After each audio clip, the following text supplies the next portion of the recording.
Morning, Janice. Good morning, Anthony.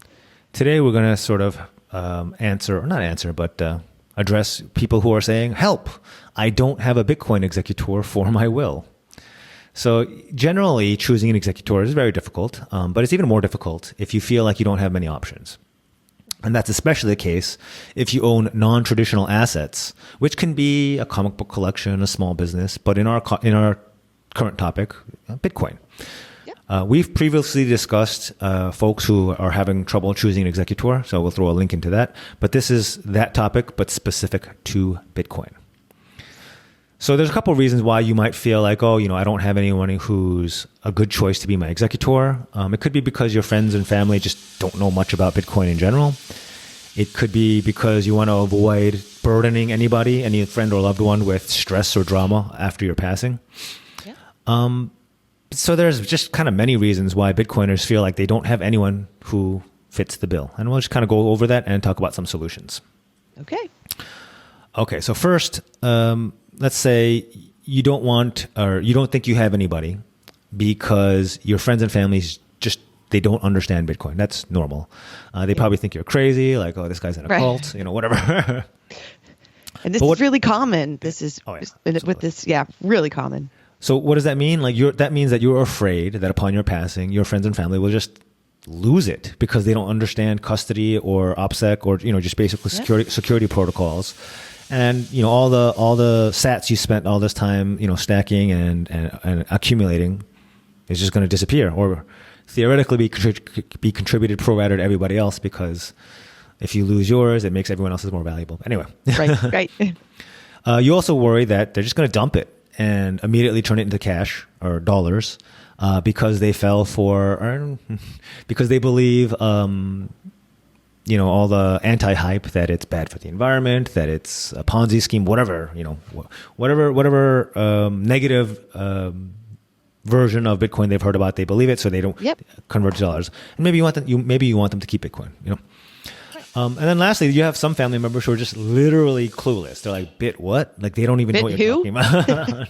Is that PayPal? Like how do you do that? So that's just, I can't. We just have to go on to the next topic. All right. But I mean, we see this all the time, though. They don't know. So then another reason why you feel like you don't have good candidates to be your executor is because you don't want to burden your friends, even your Bitcoin friends. So, maybe you have friends in the developer community or the Bitcoin community in general who are, in fact, technically savvy enough to understand custody and security and whatnot. But you're not really close enough with them to really, this is a big job. This is a big ask. You don't ask the guy you play soccer with or your tennis buddy to do this. This is a big ask. Right. So maybe you have really close friends in the Bitcoin community, but if not, this is a big thing to ask of somebody who you just kind of talk about some coding with from, every week or every month at the monthly meeting, Right. And they may know about Bitcoin, but that might be just a small portion of your entire, what they'd have to do. We've talked about this a lot. Being an executor is hard. And this is me applying our very, very intimate knowledge of probate to this situation. So most technically advanced folks, like coders or folks who are really into Bitcoin, my guess is that they're going to get super frustrated with the probate process, which is literally going back in a time machine 20 years to how things were done in the 90s or 80s. Well, that's a lot, yeah. Right. So if you have your friend who's like, just ripping out Lightning Network apps and doing all this cool stuff on working on Bitcoin Core, and then you're asking that same friend who's used to just like cutting edge stuff, like, I need you to stand in line and do a physical signature and, for 2 hours, but in order to close a bank account, which you would as a normal human being, you could do on an app, they're just going to like tear their hair out. Right. Yeah. Like, what do you mean? An actual line in person in real life? So on top of the normal amount of, grunt work, this is a huge ask to somebody who's probably not used to this level of backwardsness. Let's put it. Okay. So then, like fax machines. True. If you're lucky, it's most likely fax, in person. yeah, most likely in person. Phone calls, like actual phone calls. Yeah. So then another reason why you might not feel like you have any good candidates is you just don't want to cause disputes amongst your families and friends.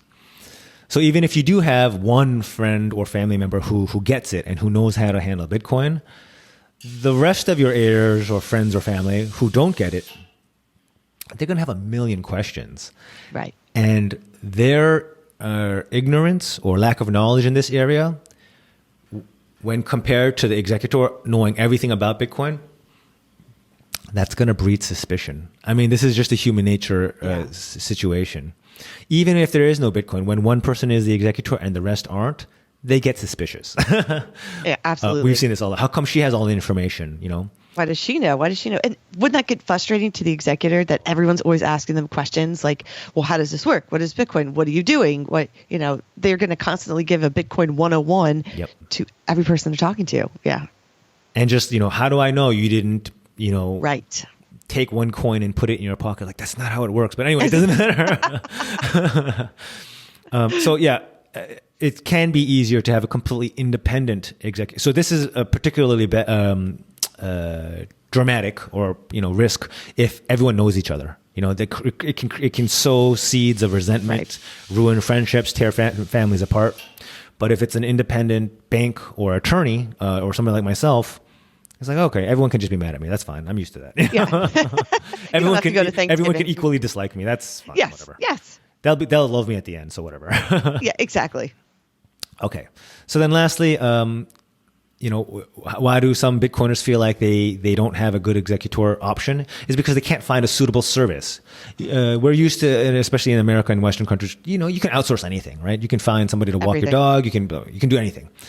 But it's not so easy with this situation. There are a lot of technically knowledgeable custody services. We talk about CASA and Unchained often, and they have great inheritance guidance, but they don't, as far as I know, as of the date of this recording, they don't actually offer executorial services. All of their guidance points to talk to your estate planning attorney and your executor. Right. And ultimately, you know, along those lines.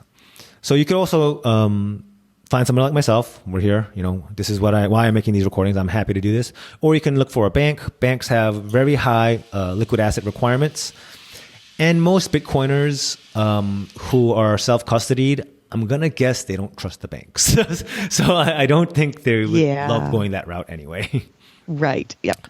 Okay. So do any of these situations apply to you, dear Bitcoiner listener? Then yeah, you might want to consider hiring a professional Bitcoin executor as the solution to these things. Some of the benefits that we do is, you know, we've done this before. You can just click through all the episodes. We talk about this to the point you'll fall into a deep sleep listening to these boring podcasts on probate. It's not our first rodeo. That's what I like to say. It's not the first time we've done this. Yeah. I guess what separates us from other potential professional executors is I hope you can tell that I'm pretty committed to staying up to date on Bitcoin custody, OPSEC, and other need to know issues.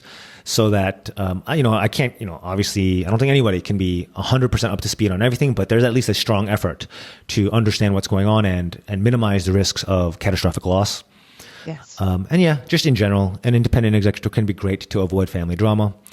And in case anything terrible happens, we are bonded and insured. And that way, if anything goes catastrophically wrong, the insurance will cover and pay your heirs. Okay, so if that's interesting to you, how would you hire us as a Bitcoin professional executor?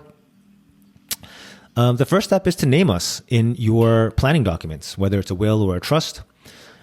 Just tell your attorney, this is the person, Anthony Park, I'd like to hire, be my executor or trustee. Mm-hmm. Or use free do-it-yourself software. That's fine too, for most cases. And we've talked about that before. Let's throw that link up there, Janice. Yep. Got it. And then what'll happen next is you'll schedule a call with me to make sure that we get along, you know, have a reasonably good fit, get each other. And then once you send us a PDF copy of your fully signed will or trust, then we know, oh, you have actually gone through with it and nominated me as your executor and trustee. And I know that I've been fully nominated and you're all set. We'll start having periodic calls to make sure that, you know, we're in touch. We talked about annual check-in calls. Janice, throw a link in for that as well. Absolutely. And, yeah. Another scenario or alternative, is that you can nominate us even after you haven't named us. Not you, but we can be nominated to serve as executor, even if you haven't named us in your will or trust by your heirs. So after somebody has passed away, your heirs might realize, Billy owned a lot of Bitcoin, or he kept talking about it. We think he has Bitcoin, but we have no idea how to do that, and we're really scared we're going to lose it or get hacked or whatever. So even if I'm not in the will or trust, there is a process for naming me after the fact, post-mortem or post-death. It does require a little bit more work, and it does require going through the courts a bit. But no worries, we can handle all that for you. We've done that many times, yeah, Janice? Absolutely. And yeah, we can step in even after the fact. Yes. And to bring it back around, you said something that's just because somebody knows how to deal with Bitcoin now doesn't mean they will when you pass away a few years from now. So you're going to need somebody that's going to, like you said, you're going to keep up with this evolving and very fluid type of thing, right? You're not going to just stop learning now. Yeah. We're going to keep going. So you have to think about that when you're thinking for the future, 5 years from now, when everything might be a little bit different. I mean, that's exactly why I don't feel so great about letters of instruction or, I explained it to my wife. That explanation will age fast, and that letter will get outdated real fast. So, yeah, that's why we generally, at least now, believe that just having a nimble, an agile, a learning person to fill that role later is currently the best solution. Yeah. Absolutely. And I suggest Anthony's book in general, How to Hire an Executor, available on Amazon, or reach out to us and we can, like you said, I'll work through setting you up to talk with Anthony. Perfect. Cool. Hope this was helpful. I know I'm getting more and more questions about this, and I'm actually slated to give a talk on this topic down at Adopting Bitcoin Conference in El Salvador. So hopefully I'll meet some of you down there, and we can. I'll be happy to answer any of your individual questions. Thanks, Janice, for listening, and thanks, everyone, as always. We will talk soon next time. Bye now. Talk soon.